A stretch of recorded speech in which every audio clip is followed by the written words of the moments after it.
자, 그러면 얘는 2011년. 자, 2011년에 11월 수능에 나왔던 47번부터 50번까지 나왔었던 지문입니다. 짤막하고 양자역학의 하나의 원리를 간단하게 설명한 지문이에요. 오케이? 예. 자, 한번 보도록 할게요. 자, 보니까 첫 번째, 두 번째, 세 번째, 네 번째 4개의 문제로 되어 있고 4개의 문제 중에 그래프나 그림이나 이런 건 없어요. 그렇지? 우리가 문학에서는 무조건 보기를 먼저 보고 들어갔었잖아요. 그죠? 근데 독서에서는, 독서 지문에서는 보기를 먼저 보고 들어가지 않습니다. 오케이? 언제 보고 들어가느냐? 그림이나 그래프나 도표 있을 때만 살짝 보고 지문으로 들어가는 거 우리가 연습했던 바입니다. 여기서는 말로 되어 있는 보기가 있기 때문에 이건 안 봐. 바로 들어갑니다. 자, 독서의 일반적인 가장 좋은 방법 역시 뭐라 그랬어? 하나의 문장에서 핵심을 찾고 그 핵심이 다음 문장에서 자연스럽게 연결되는 그 고리를 보자 그랬어요. 결국은 소설도 그렇게 읽고 시도 그렇게 읽고 있는 거예요. 근데 소설은 소설에 맞게 인물 중심으로 인물 대사, 인물의 내면 이걸 핵심으로 잡아서 읽었던 거고 시에서도 마찬가지 시에 맞게 정서를 중심으로 추상적인 단어를 중심으로 핵심을 잡고 연결시켰던 거고 독서도 마찬가지 한 문장에서 핵심을 잡고 연결해서 이어져 나가는 형태로 읽어주시면 됩니다. 자, 그러면 첫 번째 양자역학 불확정성의 원리는 자, 이 글의 대상은 양자역학에 대해서 다루는 지문이구나. 이게 큰 주제가 되는 거고 그 양자역학 중에서도 무엇?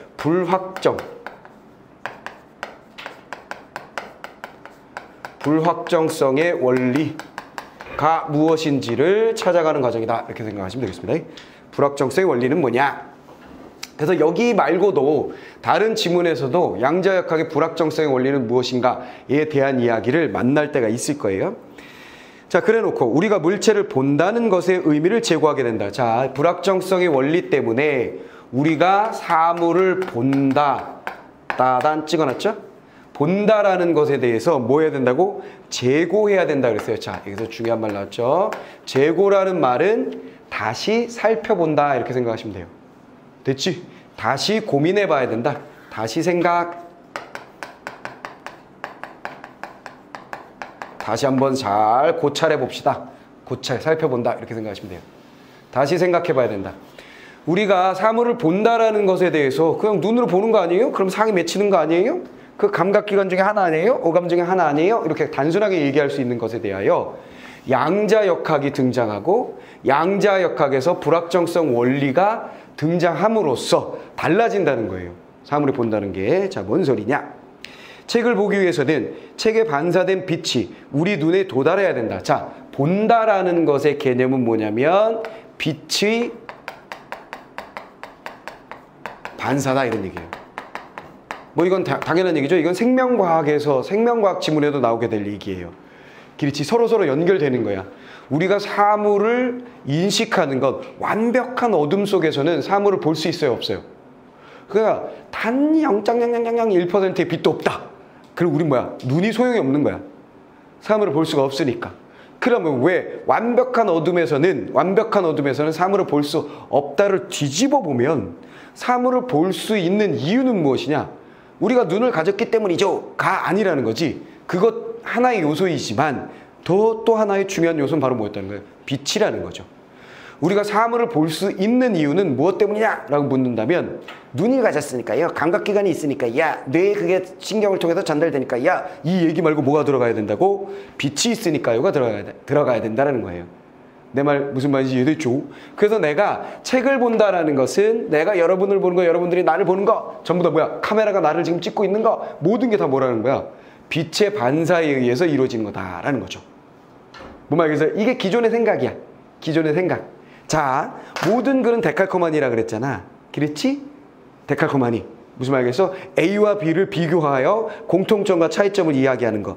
그러면 먼저 본다를 다시 한번 생각해 봅시다 그랬어요. 그럼 본다의 옛날 의미, 기존의 의미, 요게 이제 하나가 나온 거야. A가 나온 거야.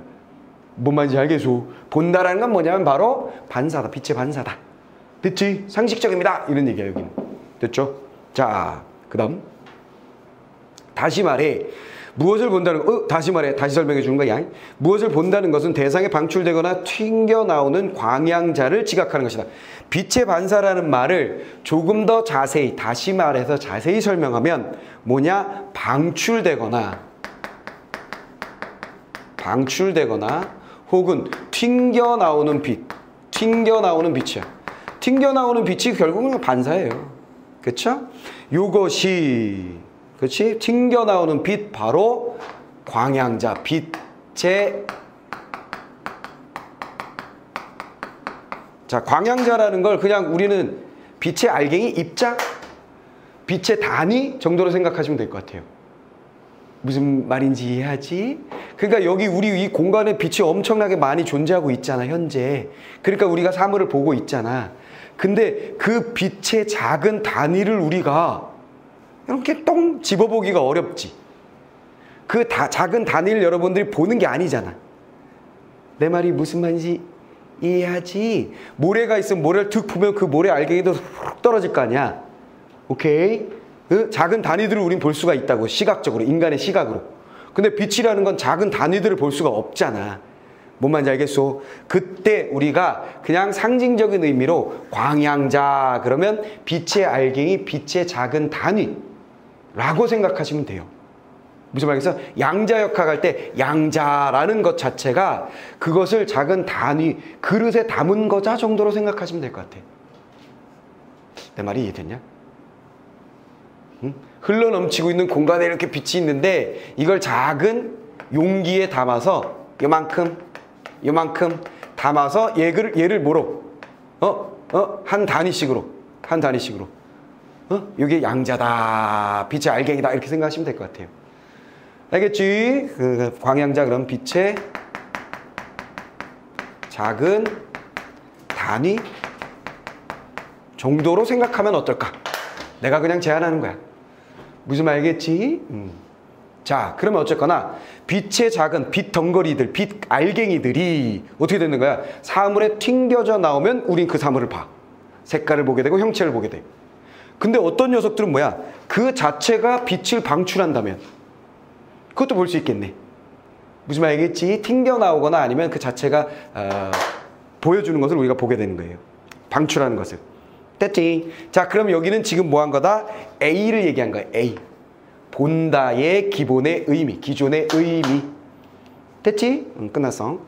자, 광양자는 이거 잡았다. 광양자는 대상에 부딪혀 튕겨 나올 때 대상에 충격을 주게 되는데 이거 잡았고, 요 광양자가 튕겨 나온다고 했을 때 광양자가 그러니까 우리가 사물을 본다라는 것은 튕겨 나오는 빛을 보는 것이다. 즉 광양자, 튕겨 나온 광양자를 보는 것인데 이 녀석이 튕겨 나올 때에는 반드시 뭐가 딱 연결됐다? 충격을 주게 된다. 자, 이렇게 연결된 거죠. 얘는 언제나 충격을 주게 되는데 우리는 왜 글을 읽고 있는 동안 책이 움직이는 것을 볼 수 없을까? 그러네. 튕겨 나오면 어쨌거나 이 녀석이 튕겨 나왔다는 얘기는 뭔가가 튕겨 나오면 얘가 따다닥 흔들릴 거 아니야. 뭔 말이겠어? 그럼 빛이 사물에 땡 튕겨 나오면 충격을 줘서 뭔가 흔들림을 우리가 봐야 될 텐데 왜 안 보이지? 궁금하다는 거예요. 그죠? 충격은 당연히 움직임을 만들어낼 것인데, 그렇죠? 움직임. 그 움직임은 어디에 있는가? 이런 얘기예요. 자, 그것은 빛이 가하는 충격이 책에 의미 있는 운동을 일으키는 기에는 턱없이 작기 때문에 대답이 나왔죠? 움직이니? 아니. 움직이는 거 우리는 목격할 수 없어. 왜? 왜냐하면 너무 작아. 뭐가? 그 충격이 느낄 정도가 아닌. 됐죠? 그 움직임이 보일 정도가 아닌. 됐죠? 너무 작음. 날아가는 야구공, 얘 사례 들었네. 됐죠? 사례는 이해를 돕고 그냥 버리면 돼요. 날아가는 야구공에 플래시를 터뜨려도 야구공의 운동에 아무 변화가 없어 보이는 것도 마찬가지다. 이 말은 뭘까? 없어 보인다는 얘기는 뭐지? 사실은 있다는 거지. 뭔 말인지 알겠지? 이해됐지? 누가 야구공을 던지는데 플래시를 딱 비치면 사실은 그 공에는 충격이 가해진다라는 거야. 우리가 모를 뿐. 됐지? 느낄 정도가 아니라는 거. 책이나 야구공의 광양자와 충돌할 때도 교란이 생기지만 그 효과는 무시할 만하다. 아하. 충격에 의해 움직임이 생기는 건 뭐라고 얘기한 거야? 이걸 교란이라고 얘기했네요. 교란 작전 할 때 쓰는 말이지. 그렇지? 다 이해됐냐? 간단하지? 별거 없어. 양자역학 불확정성의 원리가 나타나니까 본다가 제고됐는데 본다의 원래 개념은 빛이 튕겨나와 강양자가 튕겨나오거나 방출하는 걸 우리가 보는 거다. 근데 여기서 궁금한 게 생겼다. 광양자, 빛이 어디에 부딪혀 나오는 거라면 부딪혀 나올 동안에 그 사물은 움직이지 않을까? 그렇지. 근데 왜 안 움직이는 거지? 그건 너무 작아서 우리가 몰랐던 거야. 됐지? 무슨 말인지 알겠지? 근데 어쨌거나 교란이 있기는 있는 거다. 너무 작을 뿐이지. 이렇게 된 거야. 돼버렸죠? 자, 끝났습니다. 어떤 대상의 물리량을 측정하려면 아이씨, 또 글이 띄었어. 자, 이번엔 뭐야? 물리량의 측정.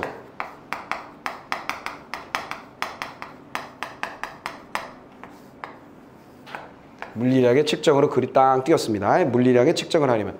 그러니까 첫 번째 단락에서는 본다의 개념이 양자역학과 함께 바뀌었다 그래 놓고 그러면 그 본다의 개념이 무엇인지에 대해서 설명을 해준 거죠. 됐죠? 그러면서 그 볼 때에는 당연히 충격에 의한 교란이 생기기 마련이네 이런 얘기를 한 거야. 우리가 못 느낄 뿐. 그러다가 갑자기 10번째 단락으로 딱 넘어가면서 측정에 대한 이야기가 나오고 있어요. 측정에 대한 이야기가 나오고 있어요. 이게 자연스럽죠? 어찌 보면. 자, 본다라는 것이 본다가 자체가 뭐가 되는 거야? 이 본다가. 어찌 보면. 측정이지. 그치? 우리는 사실 사물을 보고 있는 게 사실은 측정하고 있는 거지. 야, 쟤는 엄청 빨간데? 야, 저거 빨개서 엄청 맵게 생겼어. 이거 측정하고 있는 거죠. 야, 저 새끼 엄청 큰데? 나보다 훨씬 크겠어. 뭐 이런 거 다 측정하고 있는 거죠. 어찌 보면. 그렇죠? 측정. 자, 어떤 대상의 물리력을 측정하려면 되도록 그 대상을 교란하지 않아. 다시 나왔네. 왜 측정을 얘기하나 했더니 교란이란 말 때문이군. 교란을 어쨌거나 무진장 줄여야 된다는 거예요. 교란하면 안 된다. 됐죠? 교란을 줄여야 된다. 측정 오차를 줄이기 위해 과학자들은 주의 깊게 실험을 설계하고 왜냐면 교란을 줄여야만 뭐가 가능하다는 거야? 오차가 줄어들어 없는 것까지 목표겠지. 그지? 측정할 땐 교란이 없어야 하며 오차가 없어야 하는 건 너무나 당연한 거죠. 그렇기 때문에 과학자들은 주의 깊게 실험을 설계하고 더 나은 기술을 사용함으로써 이런 교란을 줄여나갔다 그랬어요. 자, 뭐 잡았어? 교란을 줄이기 위해서 과학자들이 무슨 짓을 했다? 연결됐지. 교란을 줄이기 위해서 뭐 했대요? 주의 깊게 실험을 설계하고 나은 기술, 실험 설계. 실험의 설계를 잘했고 잘해야 하며 그 다음 뭐 해야 된다고? 두 번째, 기술이 좋아져야 된다. 기술 선택, 기술이 더 발전되는 그런 것이 필요하다라는 얘기죠. 자, 그들은 원칙적으로 그들 누구 잡은 거야? 과학자들. 측정의 정밀도를 높이는데 한계가 없다고 생각했다. 자, 이 실험을 잘 설계하고 주의 깊게 설계하고 좋은 기술을 개발하고 선택하면 그게 바로 뭐냐면 바로 다음 문장에 나온 뭐야? 측정의 정밀도를 높이는 것이죠. 됐지? 요거를 하게 됨으로써 뭘 할 수 있게 되냐면 측정의 정밀도는 높아지는 거예요. 그 정밀도가 높아진다는 걸 뭘 의미하는 거냐면 교란을 줄여서 오차를 줄이게 되는 거지.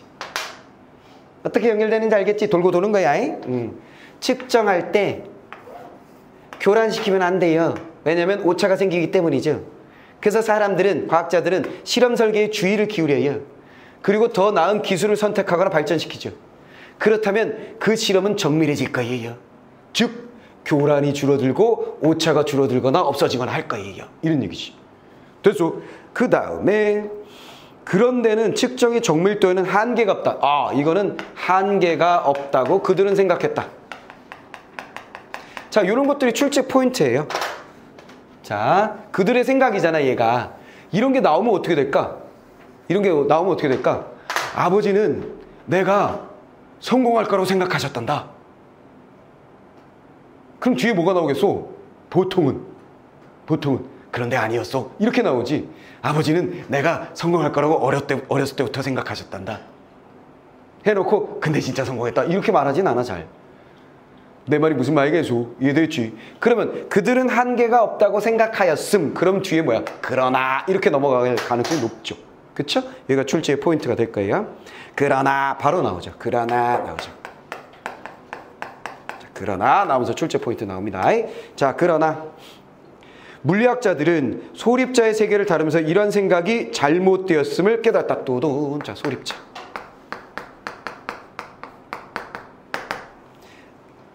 세계에서는 결국 한계가 없을 거라고 생각했지만 소립자 세계는 다르다 그랬으니까 여기엔 뭐가 있다는 거야? 한계가 있다는 얘기죠. 내 말 이해됐지? 한계가 있다는 얘기야. 흐름을 잘 파악해야 되겠어요.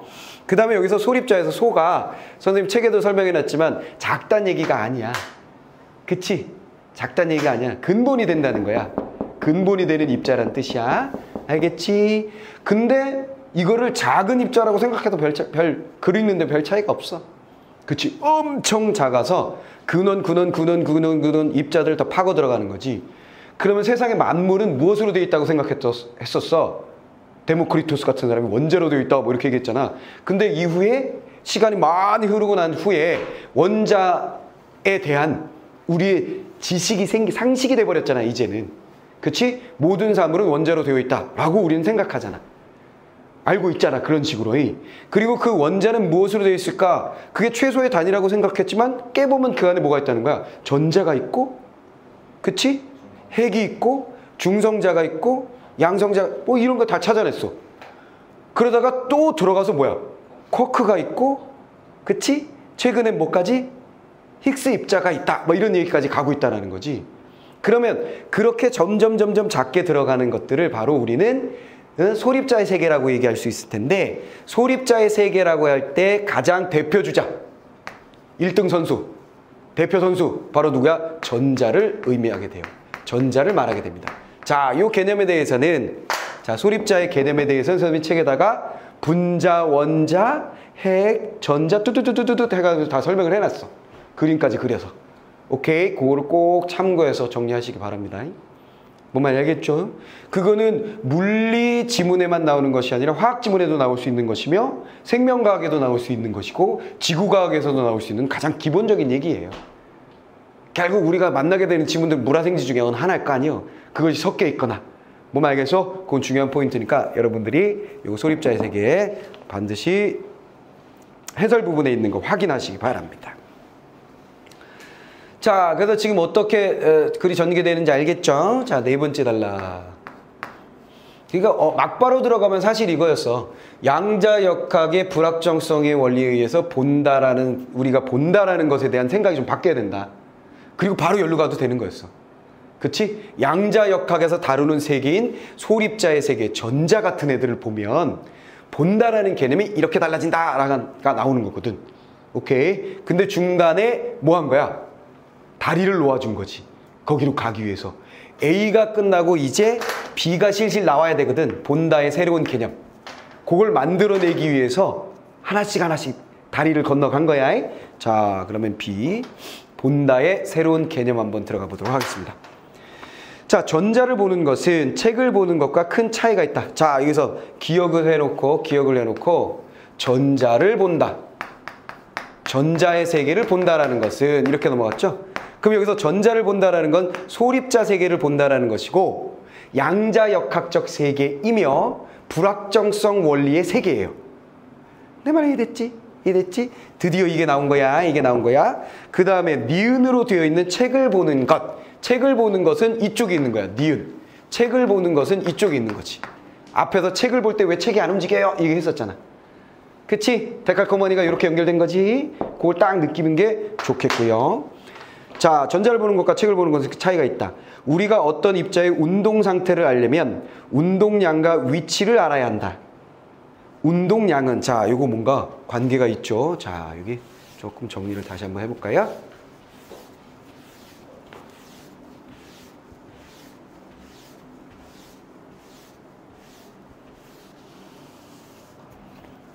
자, 이 뭐가 나오고 있냐면 일단 전자를 보는 거. 이 본다의 개념은 무엇인지 이제 넘어가는 거예요. 그래서 전자라는 건 무슨 세계? 소립자의 세계. 소립자의 세계이며, 그지? 그 다음에 양자역학의 대상. 양자역학의 대상의 세계예요. 그러면서 앞에는 일반적으로 책을 본다 같은 A가 있었고 여기는 B, 데칼코마니의 B 부분이다 라는 거 여러분들이 아시면 끝. 자, B 부분이다.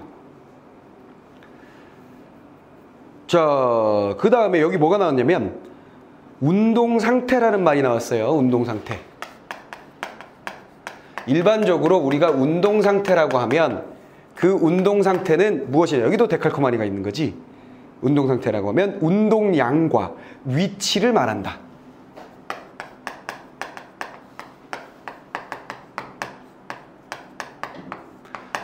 야, 그 녀석의 운동 상태가 어떤지 보고해. 그럼 뭐 해야 되는 거야? 그 녀석의 운동량은 얼마가 되고요. 그 녀석의 위치는 어디에요? 이렇게 보고를 해야 된다는 얘기야. 됐지? 그럼 내가 왜 갑자기 새롭게 정리를 시작했냐면 또 새로운 개념이 나오면서 또 새로운 뭐가 나온 거야? 데칼코마니가 나온 거나 마찬가지지. 운동량을 무엇이며 위치는 무엇이냐? 이런 식으로 가는 거야. 됐지? 그러면서 하나씩 잡아요. 여기에서 운동량은 물체의 질량과 속도의 곱으로 정의되는 공식이다. 공식. 운동량은 질량 곱하기 속도다. 이런 식으로 공식이 따당 등장하면 이 공식을 가지고 풀어야 할 문제가 반드시 출제가 되는 거니까. 됐지? 공식은 뭐 본문에다가 반드시 이렇게 뭐는 곱하기 이렇게 딱 표시를 해 놓으세요. 그럼 언제든 이걸 머릿속에 못 집어넣어도 뭐가 나오면 가만히 있어봐. 질량이 어디 있었는데 띵 보고 바로 문제 풀면 되는 거지. 이해됐지? 그렇게 풀 수 있도록 준비를 딱 해놓고 특정 시점에 특정한 전자의 운동량과 위치를 알려면 되도록 전자의 교란 다시 나왔다. 교란을 적게 일으키며 동시에 두 가지 물리량을 측정해야 된다. 자, 본다. 이게 측정인가요? 본다를 여기서 뭐로 바꾼 거야? 측정. 운동량을 측정할 때는 자, 본다, 측정. 운동량을 측정할 때 뭐 해야 된다고? 당연히 앞에 나왔던 것처럼 교란을 적게 해야 된다. 교란을 적게 해야만 정밀하며 그치? 그 다음에 오차가 크지 않은, 오차가 없는, 오케이? 오차가 적은 그런 측정을 할 수 있겠다는 건 너무나 당연한 얘기 다시 앞에서 잡은 거야. 그러니까 요 글을 읽으면서 특징적인 게 뭐냐면 다시 잡긴 잡는데 잠깐 빠져나가는 듯 하다가 다시 잡고 잠깐 빠져나가는 듯 하다가 다시 잡고 이거야. 뭔 말겠어? 걔를 놓치면 흐름을 놓치기 쉬워. 오케이? 자, 근데 어쨌거나 이렇게 잡고 그 다음 이제 마지막 단락 갑니다. 하나, 둘, 셋, 넷, 다섯 번째구나. 이게 네 번째 단락이었고 그 다음에 다섯 번째 단락 넘어갔어. 자, 이상적 상황에서는 전자를 이상적 상황 항상 물리학이나 막 이런 데서 이상적 상황이나 이런 거 즉 실험을 할 때 다른 조건들을 제거한 다른 변수가 없는 상태를 만들어야 되니까 이상적 상황 이런 말이 나오는 거야. 전자를 보기 위해서는 측정한다. 보기라는 말은 계속해서 본다라는 말은 측정이라는 말과 지금 같은 말처럼 쓰이고 있는 주인 거야. 됐지? 전자를 보기 위해서는 빛을 쏘아. 당연히 본다라는 것은 빛이 있어야 되니까 빛을 쏘아 전자와 충돌시킨 후 튕겨나온 광양자를 관측해서 보는 것이다. 이렇게 볼 수 있죠. 자, 전자 측정. 전자의 측정 혹은 보기 란 무엇이냐? 당연히 빛을 쏘는 거지. 빛을 땅 쏴가지고 튕겨나온 무엇을 본다? 광양자를 보게 된다. 빛의 작은 단위들을 우리는 확인하게 된다. 그럼 전자가 있구나 이렇게 된다는 거지. 근데 전자의 세계는 소립자의 세계는 당연히 인간의 눈깔로 볼 수가 없는 거잖아. 무슨 말이겠어? 그럼 무슨 광학 현미경으로 들여다보면 보이는 거야? 당연히 그것도 아닌 거지. 그치? 있음을 확인할 수는 있으되 그 모양새를 그냥 우리가 볼 수 있는 건 당연히 아니에요. 그런 세계야. 그런 세계야. 전자의 세계는. 자, 어쨌거나 관측한다고 해보자. 운동량이 다시 잡았죠? 운동량이 작은 광양자를 충돌시키면 자, 뭐라 그랬어? 자, 운동량이 작은 이렇게 항상 표시하라 그랬지? 본문에다가. 됐어? 관계는 항상 이렇게 공식 표시해놓고 관계 표시해놓고 운동량이 작은 광양자를 충돌시키면 전자의 운동량을 적게 교란을 시켜서 운동량이 작으면 뭔 일이 벌어진다? 전자의 운동량의 교란이 당연히 적어짐으로써 됐지? 비례되고 있죠. 비례 교란이 적어짐으로써 정확하게 측정할 수 있다. 교란이 당연히 적어지니까 정확하다. 정확성은 당연히 높아진다. 이렇게 정리할 수 있겠지. 됐지? 빛을 쏴야 되는데 웬만하면 지금 뭘 하려고 지금 쓰고 있냐면 전자가 운동 상태에 있는 거야. 근데 그 전자를 보려 그래. 즉 측정하려 그래. 이해됐지? 근데 전자의 운동 상태를 보는데 그 운동 상태는 결국 운동량과 위치의 합이요. 위치 합이라기보단 운동량과 위치를 다 봐야 돼. 이해됐지? 근데 그 측정이라는 것 자체가 뭐 하는 거냐면 측정이라는 것 자체가 뭐 하는 거냐면 바로 빛을 쏘는 거잖아. 빛을 쏘아서 튕겨나온 광양자를 확인하는 건데 그 쏘아지는 빛의 운동량이 자체가 있지 않냐는 거야. 이해됐지? 그 자체의 운동량이 작아야만 당연히 교란이 적겠지. 내 말 이해됐지? 이해됐지? 교란이 적겠지. 교란이 적어야만 오차가 줄어들어 정확성이 커지겠지. 연결이 어떻게 되는지 알겠지? 내 말 다 알아먹었어요? 알아먹었어요? 자, 그런 얘기를 하고 있는 중이에요, 지금. 자, 그러나 운동량이 작은 광양자로 이루어진 그러나 또 중요한 포인트 나왔네. 자, 이렇게 된다. 그러면 되잖아요. 근데 그러나 중요한 건 그게 아닙니다. 뭐가 더 중요한 게 있어요? 그러나 운동량이 작은 광양자로 이루어진 빛은 파장이 길기 때문에 어떻게 됐다고? 자, 운동량이 작으면 자연스럽게 어떤 결과를 낳게 되냐면 그 빛의 파장이 길다. 파장이 길다. 파장의 길이가 길어짐으로써 그게 뭔데? 자, 파장이 길어짐으로써 관측 순간의 전자의 위치, 즉 광양자와 전자의 충돌 위치 측정은 부정확해진다. 그래서 아하, 뭐라고? 위치가 부정확해진다는 거예요.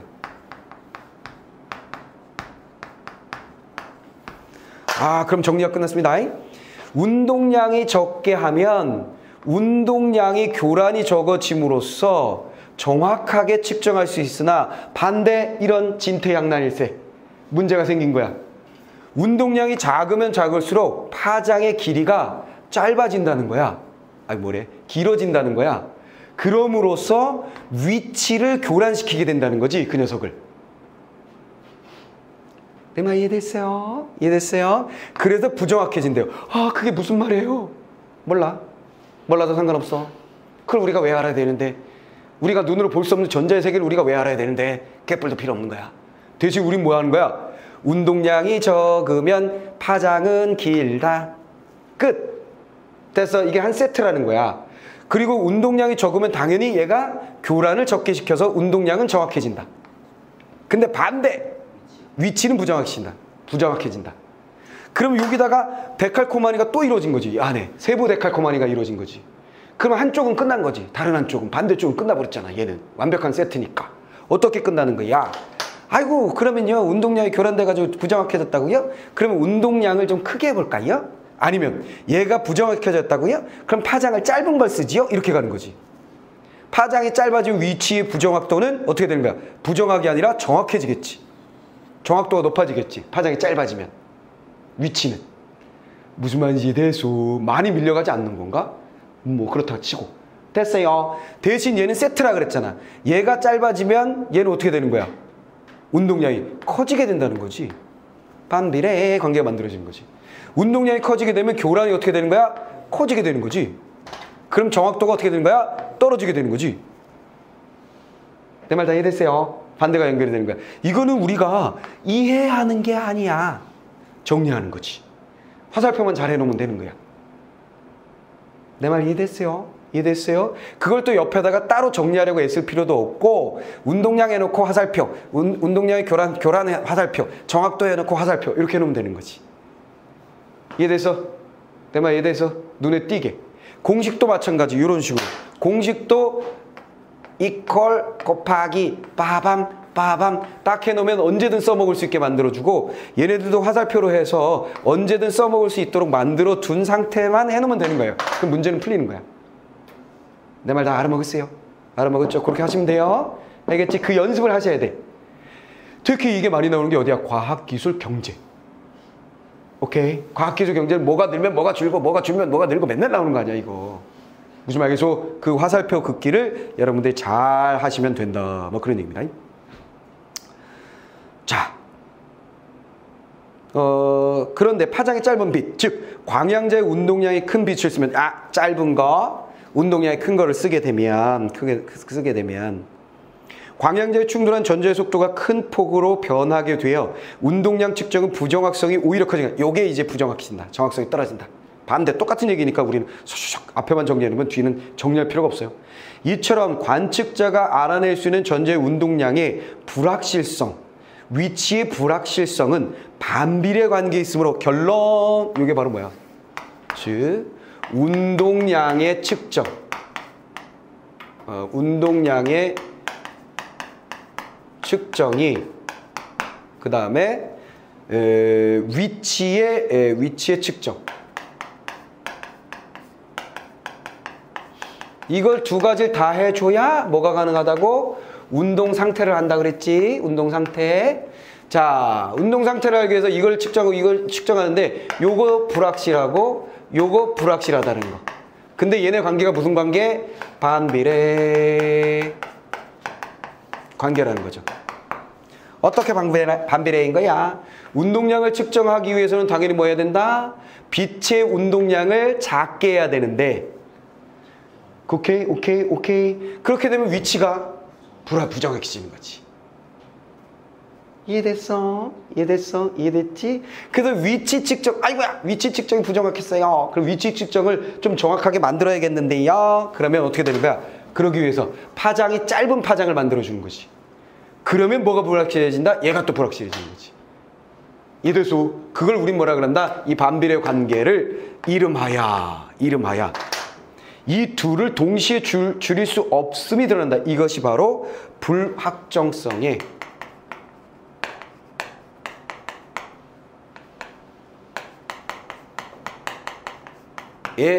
양자역학, 즉 미시세계의 불확정성이라는 게 이걸 말하는 거예요.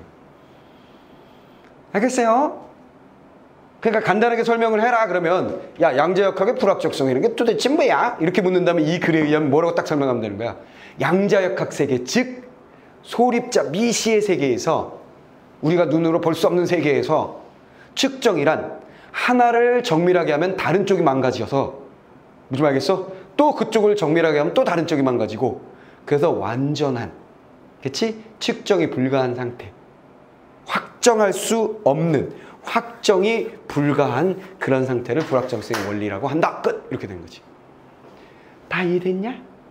좀 감 잡았냐? 네. 그래서 양자역학이라고 하면 전자와 같은 미시의 세계, 소립자의 세계고, 그 미시의 세계, 소립자의 세계는 정말 측정이 불가한, 어려운, 불확정적인. 오케이. 나중에 이제 뭐야?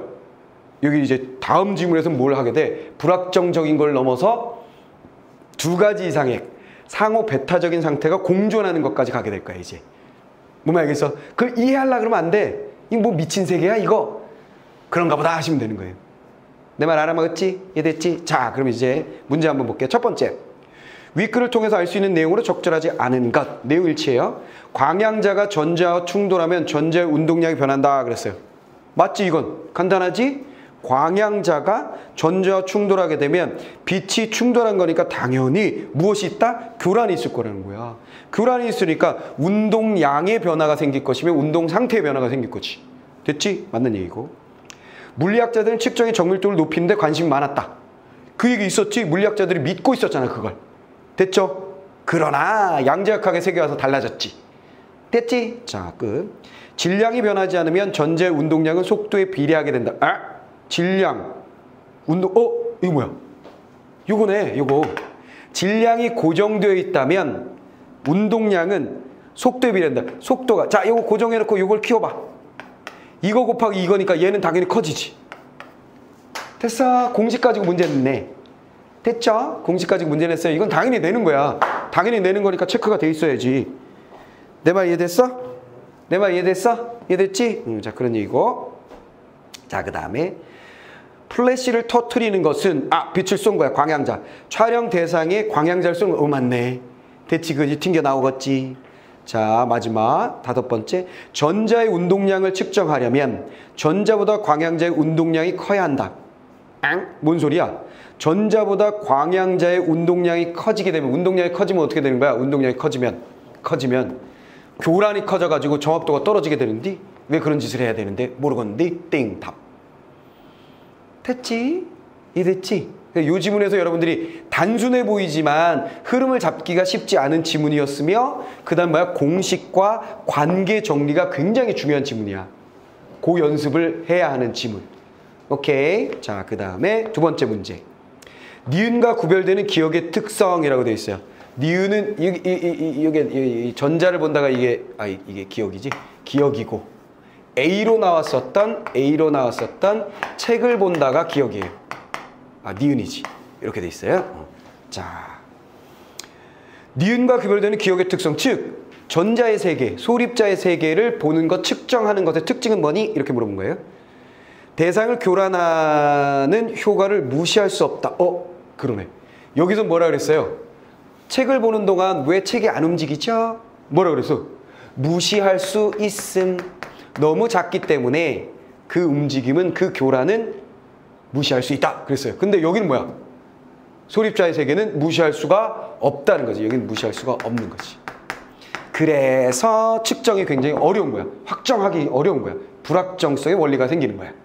이해됐지? 자, 간단하게 해결됐네요. 이거는. 나머지는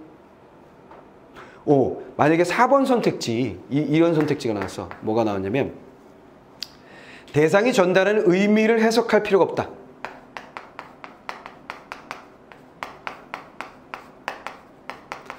요거를 답하는 애들이 있어요.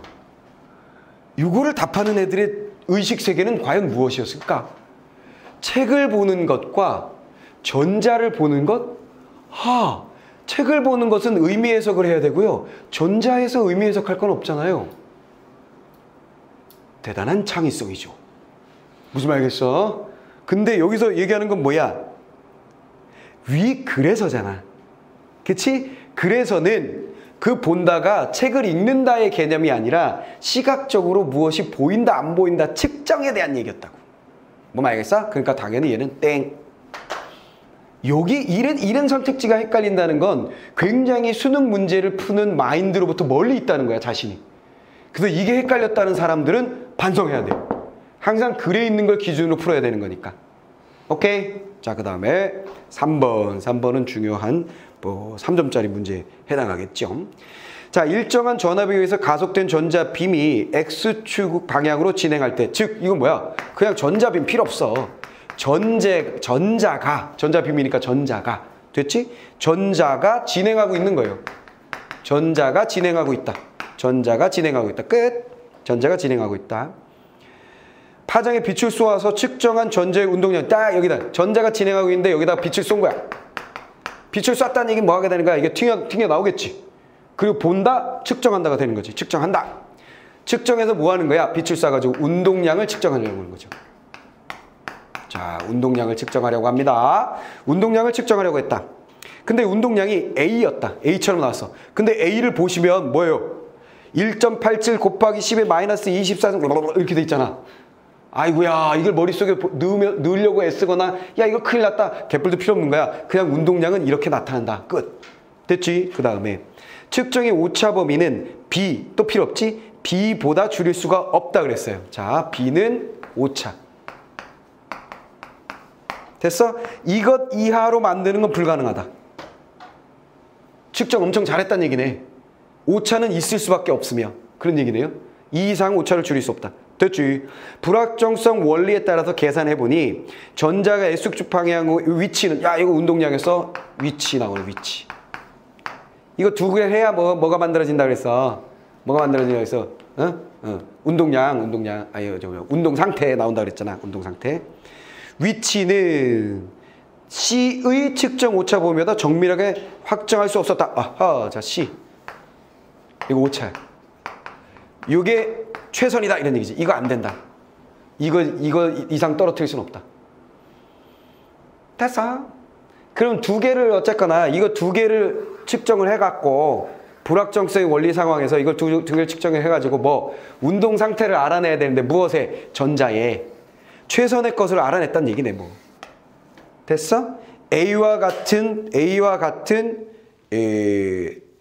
운동량을 알아냈고 전자에. 됐지? 끝났어. 자, 1번 선택지. 빛이 교란을 일으킨 전자의 운동량이 A겠군. 자, 측정해서 요게 측정한 값이라 그랬으니까 당연히 빛이 교란한 상태의 값이겠지. 그리고 그 녀석의 오차는 요만큼이고. 돼버렸죠? 전자의 질량을 알면 A로부터 A가 뭔데? 운동량. 질량을 알면 운동량으로부터 속도로 갈 수 있다. 아! 또 공식. 됐지? A 운동량 알았잖아. 거기다 질량까지 알면 오호 공식에 의해서 속도는 구할 수 있겠지. 됐지? 끝. 같은 파장의 빛을 사용하더라도 같은 빛의 파장은 고정하고 실험의 정밀도에 따라서 전자 운동량의 측정 오차는 B보다 커질 수 있겠군 그랬어요. 자, 같은 파장의 빛을 사용한다는 건 파장이라는 건 뭘 위치와 관련된 거죠. 그쵸? 근데 실험의 정밀도에 따라서 B는 뭐야? 이거보다 작아질 수는 없다 그랬지 이거보단 커질 수는 있죠. 무슨 말 알겠지? 얘는 고정되어 있지만 이쪽에 어떤 문제가 생기거나 정밀도에 문제가 생기면 얘는 더 커질 수는 있지. 이거보다 작아질 수 없다고만 돼 있으니까. 됐죠? 오차가 커질 수도 있겠군. 오케이. 광양자의 운동량이 더 큰 빛을 사용하면 운동량 요거보다 A보다 더 키워. 그럼 오차가 더 커지겠지 뭐. 됐죠? 더 큰 빛을 사용하면 전자의 운동량의 측정 오차 보면 B보다 커지겠군. 당연히 커지겠지. 됐지? 이건 뭐에서 나온 거야? 요거. 됐어? 요 관계. 더 긴 파장의 빛. 파장. 요쪽이지, 요쪽. 파장이 커지면 커질수록 오차는 커진다. 이거지. 됐지? 파장이 커지면 오차는 커진다. 요 이겼어. 자, 사용하면 전자 위치 측정 오차 범위를 씹어서 반대. 됐어? 지금 계속해서 뭘 써먹고 있는 거야? 공식 써먹고 관계 써먹고. 이거 말고 뭐 하겠냐고 여기서. 알겠냐? 그럼 쟤만 잘 정리해 놓으면 이런 문제들을 남들보다 빠르게 정확하게 탁탁 풀 수 있다는 얘기지. 그럼 3점짜리 끝 이러고 넘어가는 거야. 알겠어? 지금은 이거는 올해 좀 된 출제잖아. 수능에서. 이거보다 조금 더 어려워진 상태라고 현재는. 무슨 말 알겠어?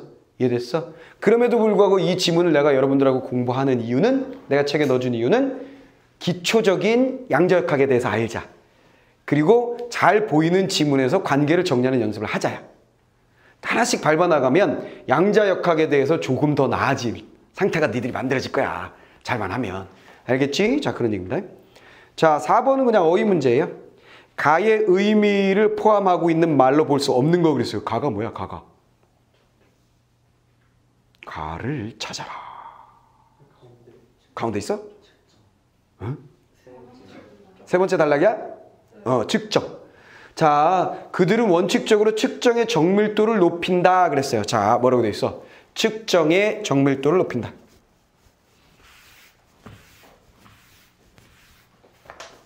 측정의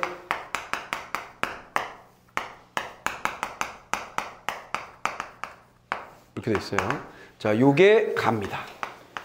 가라고 딱 주어져 있고, 측정의 정밀도. 자, 가의 의미를 포함하고 있는 말로 볼 수 없는 것. 단위 10개로 잡을 때 200개는 20단위다. 이건 뭐야? 1번 선택지는 한 단위를 10개라고 한다면, 그치? 이건 뭐야? 측정 단위를 결정한 거지. 측정하는 게 아니라. 무슨 말인지 알겠지? 자, 단위를 10개로 하자. 오케이? 그러면 저 박스에는 얼만큼이 들어있니? 그러면 저 박스에는요 10단위가 들어있어요. 그럼 100개가 들어있다는 얘기네.